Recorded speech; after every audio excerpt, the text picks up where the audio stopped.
ఈ రోజు వచ్చి మనకి గిఫ్ట్ నిఫ్టీ ఒక నెగిటివ్ ఓపెనింగ్ చూపిస్తుంది. ఈ రోజు మార్కెట్ గ్యాప్ డౌన్ అవ్వచ్చు. యాక్చువల్ గా బ్రెంట్ క్రూడ్ వచ్చేసి 77 నుంచి 84 కి పెరిగింది. సో ఓవర్ నైట్ పెరిగింది, కొంచెం ఎక్కువగానే పెరిగింది. బట్ గిఫ్ట్ నిఫ్టీ ఇంకా పెద్దగా పడలేదు. అది తెలిసి మహా అయితే 150 పాయింట్స్ పడింది, పెద్ద పడినట్టే. ఎందుకంటే బ్రెంట్ క్రూడ్ అంత పెరిగినప్పుడు ఇంకా పెద్ద గ్యాప్ డౌనే రావాలి.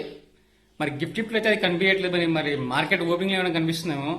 ఈరోజు అయితే బ్రెంట్ క్రూడ్ భారీగా పెరిగింది. నెక్స్ట్ వచ్చేసి ఎఫ్ఐఎస్ నిన్న అమ్మారు, 3,000 కోట్ల పైన అమ్మారు. సో 2 వరస్ట్లు ఉన్నాయి ఒకటేసారి. మరి ఈరోజు మార్కెట్ ఎలా ఉంటుందో తెలియదు. దీనికి కారణాలు వచ్చేసరికి యుఎస్ వాళ్ళు ఇరాన్ సంబంధించిన షిప్స్ ని బ్లాక్ చేయడం, అక్కడి నుంచి వెళ్ళకోకుండా రాకోకుండా. నెక్స్ట్ వచ్చేసి ఇది ఇంకా ఇరాన్ వాళ్ళు టోల్ ఫీ కలెక్ట్ చేస్తా అంటే వద్దు, ఫ్రీగా ఉండాలి, షెడ్ హార్మోజ్ వద్ద ఎలాంటి ఫీ కలెక్ట్ చేయకూడదు అని చెప్పేసి ఇప్పుడు వీళ్ళు మేం కలెక్ట్ చేస్తామని చెప్తున్నారు. ఒకసారి అంటే ఆ న్యూస్ విన్నప్పుడు చెప్పడానికి మాట రావు అనమాట. అంటే వాళ్ళు ఇది చేస్తే తప్పని చెప్పి లాస్ట్గా అదే చేస్తారు. వాళ్ళ బ్యూటీ వాళ్ళు చేసేంత గొప్ప, I have no words to say. అంత గొప్పగా చేస్తున్నారు అనమాట. వాళ్ళు ఇది తప్పు అంటారు, లాస్ట్కి అదే చేస్తారు.